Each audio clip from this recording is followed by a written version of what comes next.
Monday the 17th of September 2018 was my first visit inside the V&A Museum here in Dundee.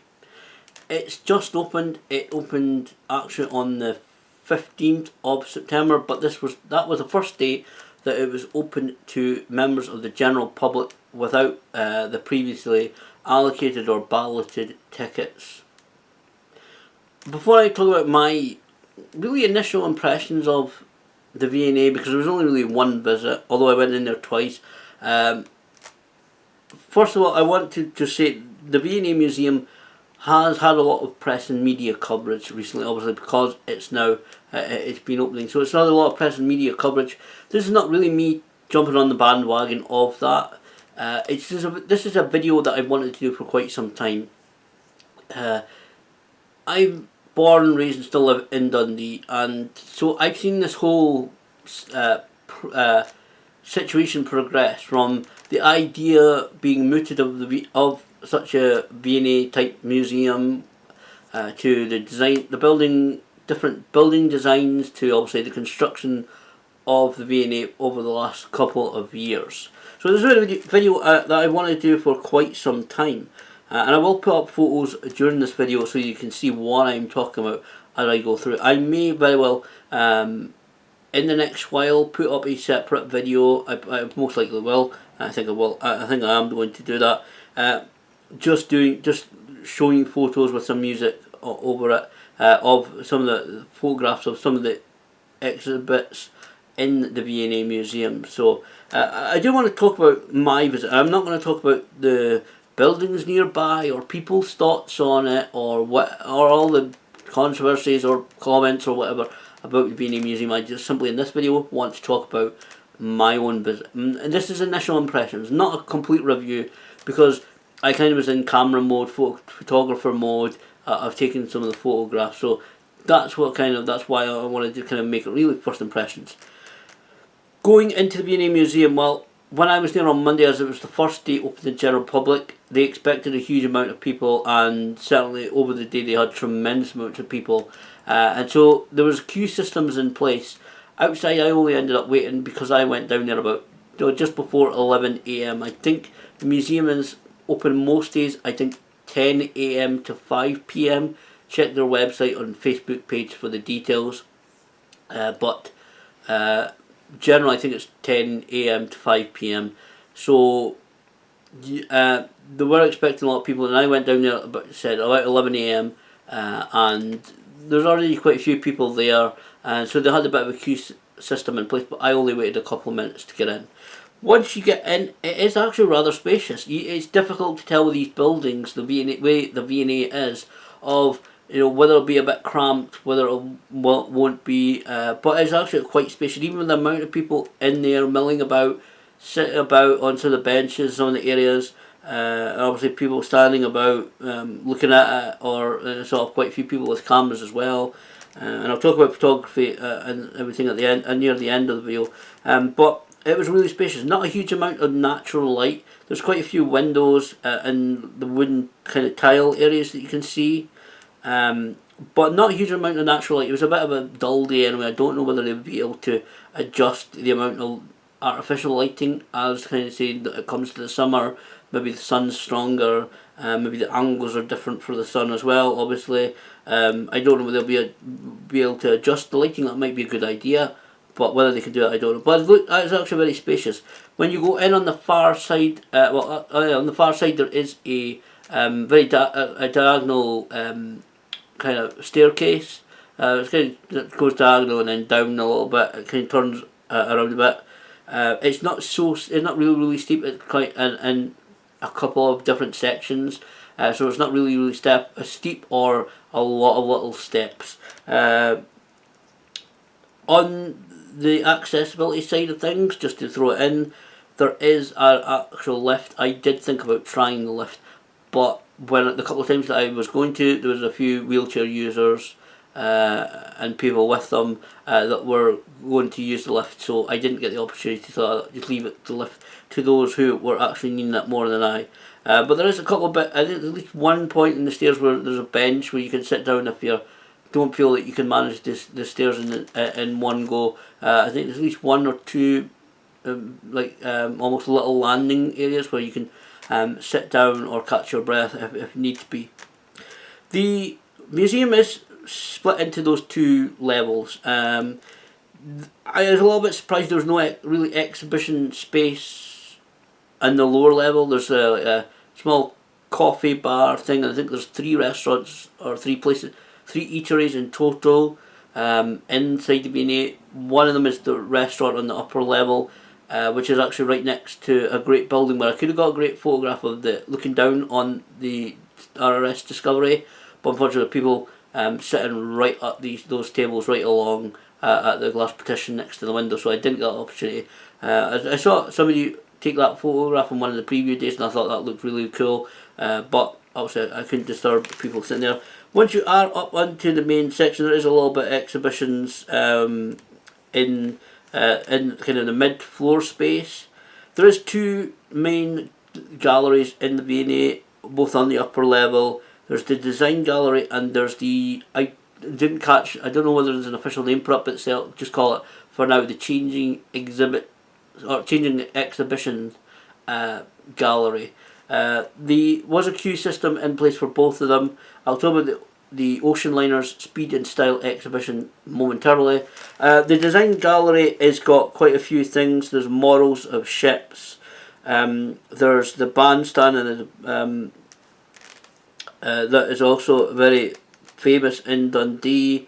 There's different, I'm looking at my pictures, but so you can see photographs what I'm talking about. There's different crockery and different utensils and everything, different designs. There's also always, as in any museum, there is wording at some place within near the exhibits talking about what these things are, what time period they're from, what they're going to be, what they were used for, and sometimes where they come from. Some of the exhibitions, some of the exhibit pieces were from places like Aberdeen or the V&A in London, or other exhibition or museum or gallery spaces. So quite a few bits to see. There was a great kind of mirror fireplace combination also there. Didn't get a wide shot of it again due to people mulling about and taking a look, because they let us in the design gallery in kind of groups, so kind of everybody was almost kind of going in kind of looking at the same things at the same time, and just the amount of people there, I didn't get the really wide shot that I would have liked to have got, but that looked really good. Also different things like furniture and vases and little trinkets, jewellery boxes, and I know I'm being very, very general here, but lots to see, including some fashion things, a few dresses, same as in the Ocean Liners thing I'll talk about, to see some of the clothing that's been worn over the years by people. Another couple of things I liked, the stained glass window. Again, I didn't get a wide shot of that because of the amount of people around about. But there's a guy sitting on a throne in a purplish and pinkish hued outfit. Actually has, I don't know, it could be presents or something, sitting at his feet. It has physics in the bottom corner. I didn't look at every description because I said in photography mode a little bit. I also liked the Charles Rennie Mackintosh oak room. I believe it was originally part of a tea room, which has been restored and is being a part. I don't know how long or any of these exhibits pieces, or how often they'll change things out, or what the capabilities they have of changing things out. But the oak room was really good. It's kind of small, almost like 10 feet, 12 feet squared. It wasn't very big at all. Did see a picture, I think, of somebody taking a photograph in one of the preview days looking down on it, but the balcony and staircase bit was kind of blocked off by glass partition a little bit, like a child safety gate thing, so obviously we weren't allowed up there. It would have looked like it might have been a really good photograph, but that's just the way it is. Lots to look at, some visual displays as well, some some videos to watch as well about people examining just take it. Some of the stuff with like ships and always looked like you know, kind of fossils and everything like that as well. I think it was. So lots to look at the design gallery, including models of, I think it's power plants and the Falkirk wheel as well. One of the things that was on display was a costume worn by Natalie Portman in one of the Star Wars movies. That was just announced really a few weeks ago that would be there. I believe it was actually used in one of the films. Again, I'm not entirely sure what film it was that it was actually used in. I think it was one of the. Looking at my photo now, and you can see there. According to zooming in on it, it's Star Wars Episode 2: Attack of the Clones from 2002. So that's what the film it was that was used in. But obviously you're seeing the picture of the costume now. Talking about quite quickly about the ocean liners. So moving on to that, because I don't want to make this video really huge long. I know it's going to be a long video. Anyway, the Ocean Liners Speed and Style exhibition. As I said, that is the changing exhibition at the V&A Museum. This is the one that you have to pay for. Some people I've spoken to, or family members spoken to, have had their own opinions that you shouldn't really need to pay for that. But I'm not judging kind of things. I'm just going to talk about my visit. One of the things was you had to also book, when I was in on Monday, you had to book a time slot as well. It cost me £10 as an adult. I know there's different prices for concessions and children. Check the V&A website for details of that kind of thing. I'm sure, again, the Facebook page, I'm sure they should be happy to help you there. I had to book it. I only ended up having to wait around about an hour. Just about an hour, actually, literally about an hour, before I was able to return and go into the Ocean Liners exhibit. If it's a kind of quiet period, like, during the winter or something, you may be able to get in there instantly. I can't guarantee that, obviously. It's up to the V&A. I'm not part of the V&A. It's just a guy, a Dundonian that's visited there, giving them first impressions. But certainly, I think you can book it in advance online. I think some people did that, so maybe look into that if you don't want to wait. Because really, I wasn't fussed. Part of the reason why I wasn't fussed, because I wasn't really bothered which way I would go around it, because I had that day, which was why I went down there on that day, so I could look at A, B or C, or CBA or ACB, whichever different sections of the museum that there was. I could look at this section and then that section, or whatever section, in whatever order that I wanted. So it's really, obviously, again, it's one of the places where you really would need.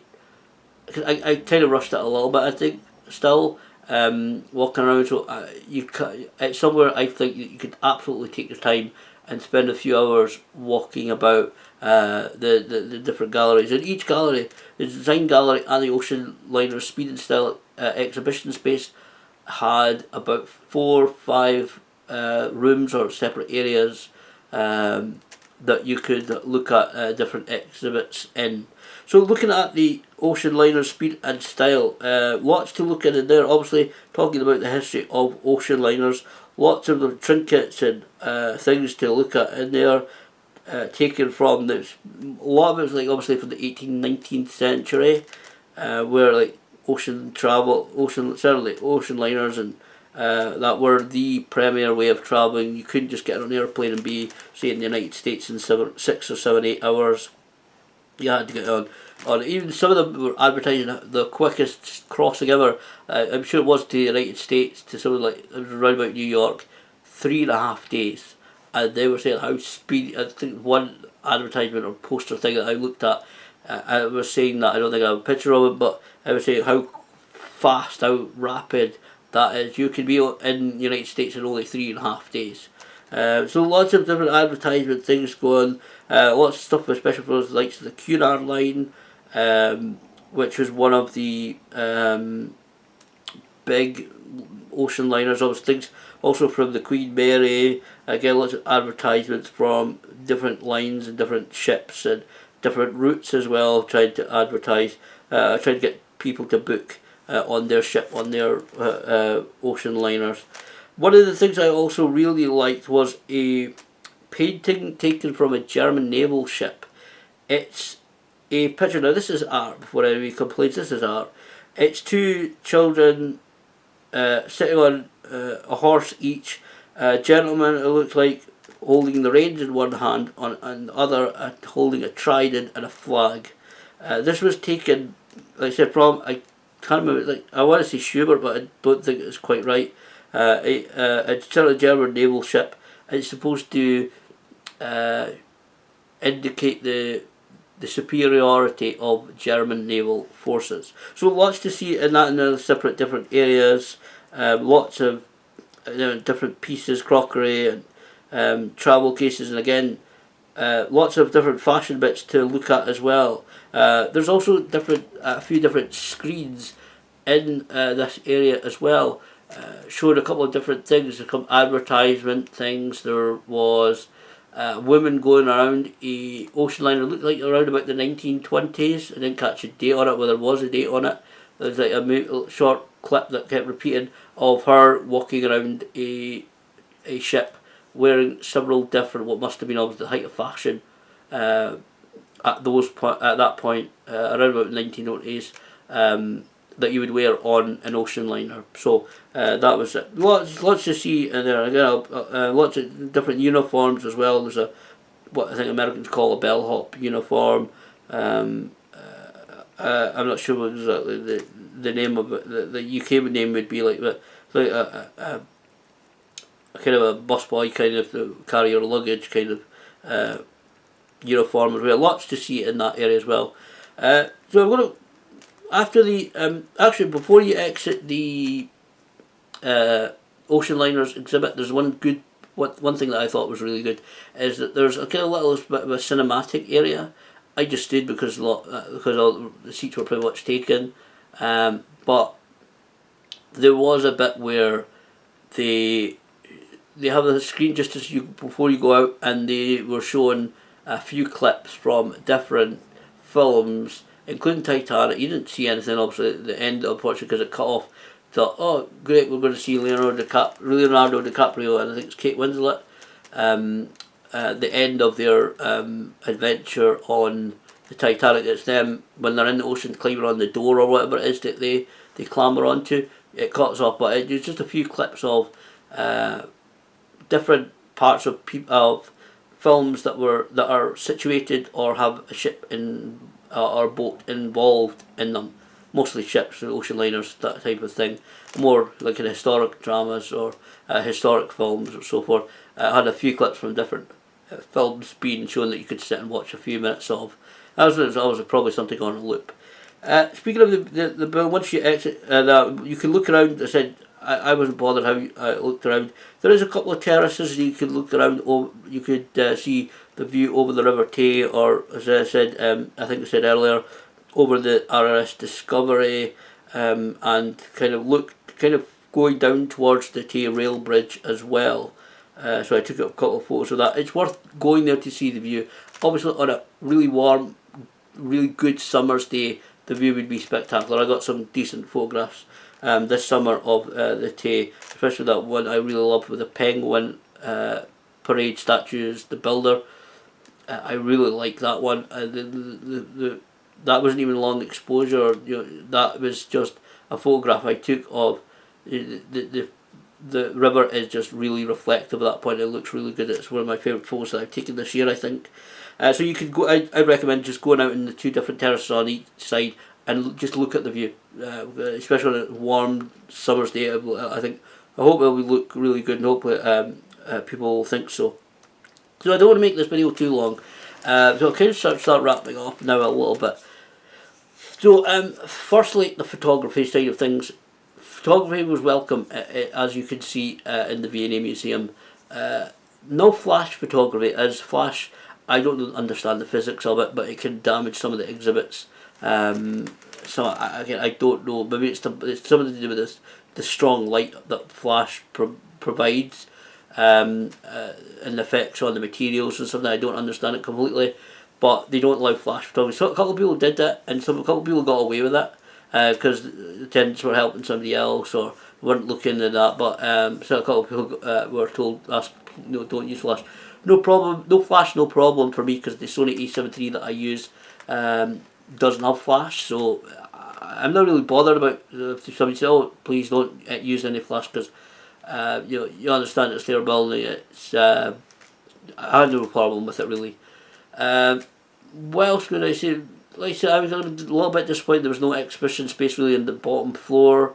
Again, I kind of need to go revisit and kind of not go be in photography mode where you take a few photos, but not really be in photography mode and kind of more enjoy the atmosphere, because I kind of felt I kind of rushed myself a little bit, and I kind of enjoyed the outside atmosphere. I took my time walking around the exhibits, the galleries, but I kind of didn't hang around a huge amount in the main areas of the building.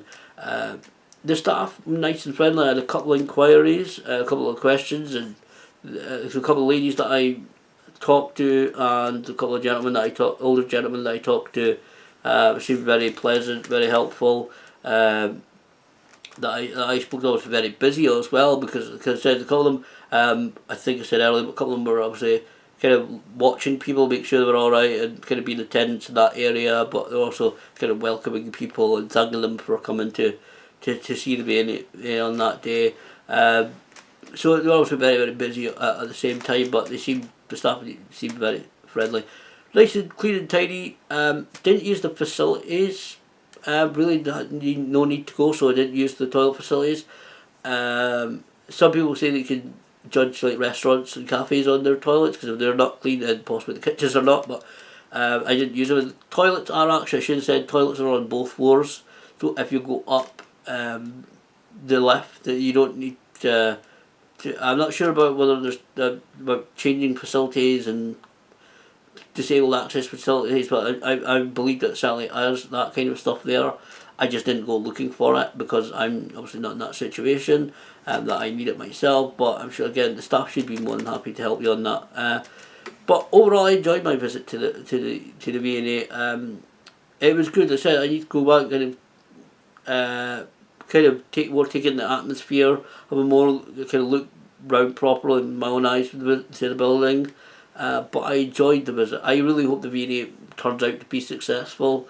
I'm not going to get into the whole thing, but certainly I hope it helps contribute positively towards the rejuvenation of Dundee. A lot of things are going on right now in the city, a lot of changes. Some good things, there's been a few, some bad things going on, but I really hope the V&A Museum can be one of the positive steps in 2018 that's been taken by the city to try and encourage visitors from abroad and to kind of help kind of renew the city. And I'm not going to get into all of that, but overall I enjoyed it. It was great also to finally be able to wander around the outside of the building as well. I did that video previously about on the Saturday of taking a look outside the building. I don't know whether I'm going to be able to walk right into it like around it like I was able to on Monday at night. Another night I'll maybe go down there. The weather's terrible right now. It's actually pretty stormy at the moment as I record this, but when I have the opportunity I may go down and see what the situation is that, and if I think it's necessary or I have the ability to do so, I'll redo that video and I'll delete the video that's up just now of the V&A at night, and I'll upload a new version of it. But that's something we see. But overall I enjoyed my visit. Certainly want to revisit at some point. Don't know what the other changing exhibitions will be, because the Ocean Liners one would end on the 24th of February, so I don't know what's going to be next. But certainly I think my visit overall was actually quite a positive experience.